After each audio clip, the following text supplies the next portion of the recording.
우리 지역의 뉴스 속 뉴스를 전해드리는 뉴스인 뉴스 인터넷 신문입니다. D2뉴스24의 류호진 편집국장 전화 연결합니다. 안녕하세요. 네, 안녕하세요. 권선택 대전시장이 도시철도 2호선의 트램 방식 추진 의지를 다시 한번 밝혔다면서요?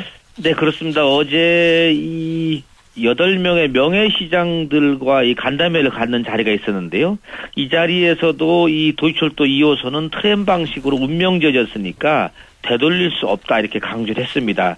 권 시장은 트램 방식이 최종 결정된 현 상황에서 여기에 대해서 문제제기를 하기보다는 보완책을 마련하는 등 이 도시철도 2호선의 조속한 건립을 위한 작업이 시급하다 이런 설명을 거듭했습니다. 일부 명예시장은 시민들 사이에 좋지 않은 여론을 전하기도 했다면서요? 네, 그렇습니다. 이 고영욱 경제산업 분야에서 선정된 고영욱 명예시장이 어제 이런 얘기를 했습니다. 트램으로 결정된 이후에 여론 동향을 보니까 언론과 시민 등 상당수가 찬성보다는 이 비판적인 시각이 많은 느낌이 듣더라. 왜 이렇게 비판적인가 생각을 해보니까 결정 과정에 대한 어떤 미비점 때문이 아닌가 이런 결론을 나왔다고 합니다.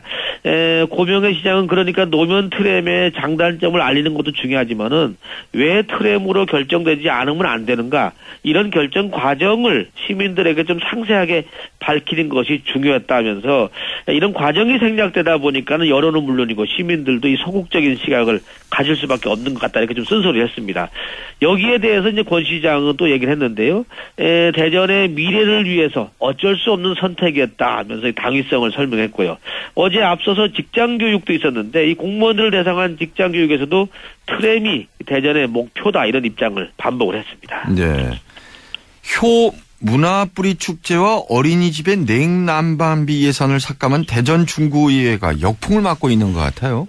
네, 그렇습니다. 이 중구의회가 지금 관련되는 예산을 삭감한 것을 알려진 이후에 이 중구 안에 있는 자생단체들하고요, 일부 지역 주민들이 이제 비상대책위를 구성을 하고 어제 구의회 의원들하고 간담회를 가졌는데 아예 그 중구 의원들에 대한 성토장이 됐습니다. 간담회에서 이 예결 특위원장을 맡은 김현수 의원이 예산을 안 준다고 하는 의원은 없더라. 1, 2월에 추경 예산 편성이 얼마든지 가능하다. 이렇게 얘기를 했는데, 주민들은 시급하지 않다고 이 본 예산에서 삭감해놓고 한두 달 뒤에 추경에 편성한다는 게 말이 되느냐. 이렇게 얘기를 하면서 강하게 반발했는데요.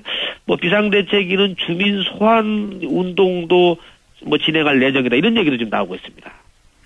그러니까 예산 결산 특별위원장 얘기는 뭐예요? 그러니까 주기는 주되 지금 당장은 못 준다 이 얘기인가요?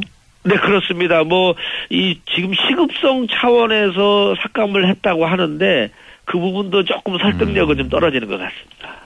왜 이런 삭감 사태가 벌어진 것인지요? 네, 우선 이 논란은 이 집행부하고 의회 간에 특히 이제 축제 예산 같은 경우는 이제 이견이 좀 보여졌던 게요. 의회 측은 이 축제 운영 조례를 근거로 해서 집행부가 사전에 계획서를 내는 이런 절차를 밟지 않았다. 이렇게 이제 문제를 삼고 있고요. 다만 집행부는 이 해당 조례는 민간 행사에 보조금을 줄 때 적용을 받는 것인데 지금 뿌리축제 같은 경우는 구청에서 직접 집행하다 보니까 거기에 조례를 적용을 안 받는다. 이 양쪽이 지금 의견이 맞섰는데 결국은 이 의회하고 집행부 좀 더 구체적으로 얘기하면 의회하고 구청장 간의 알력 싸움에서 비롯됐다. 이게 대체적인 해석인 것 같습니다.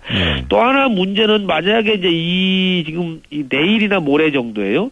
정부에서 국가 유망 축제를 지금 선정을 앞두고 있는데 이 축제 선정되면 한 1억 정도의 지금 국비를 지원받는데 이 기본 전제가 축제가 지속적으로 열리는 것을 대상으로 하는데 지금 이 예산이 확보가 안 돼서 축제가 열릴지 말지 못할 경우에는 과연 지원되겠느냐 이런 문제가 또 걸려 있다 보니까는 지금 더더욱 불만이 커지는 것 같습니다.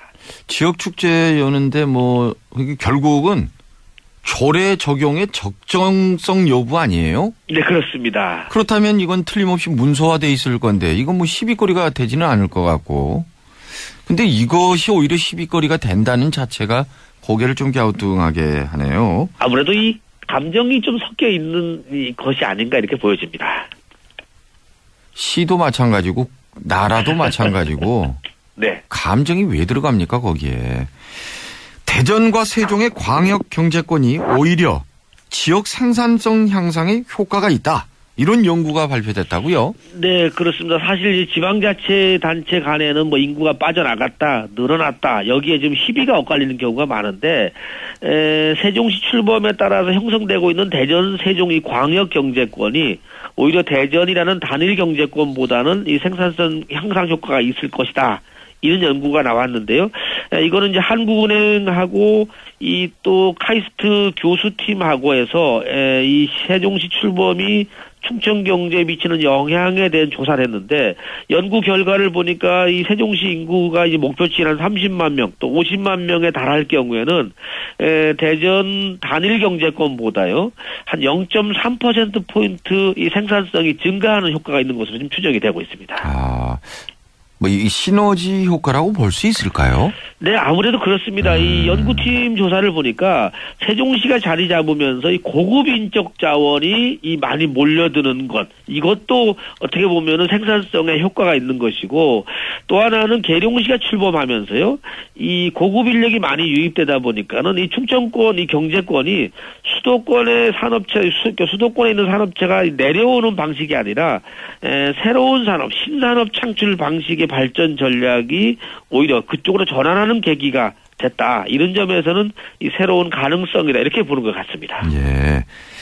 그리고 대입 정시 마감 결과도 전해 주시죠.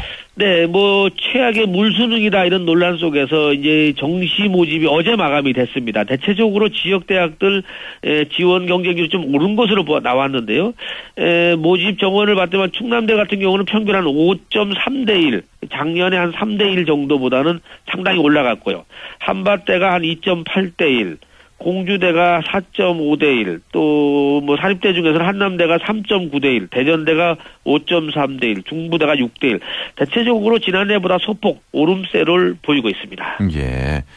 오늘 다양한 소식들 잘 들었습니다. 네, 감사합니다. 네. 인터넷 신문이죠. D2뉴스 24의 류호진 편집국장과 함께했습니다.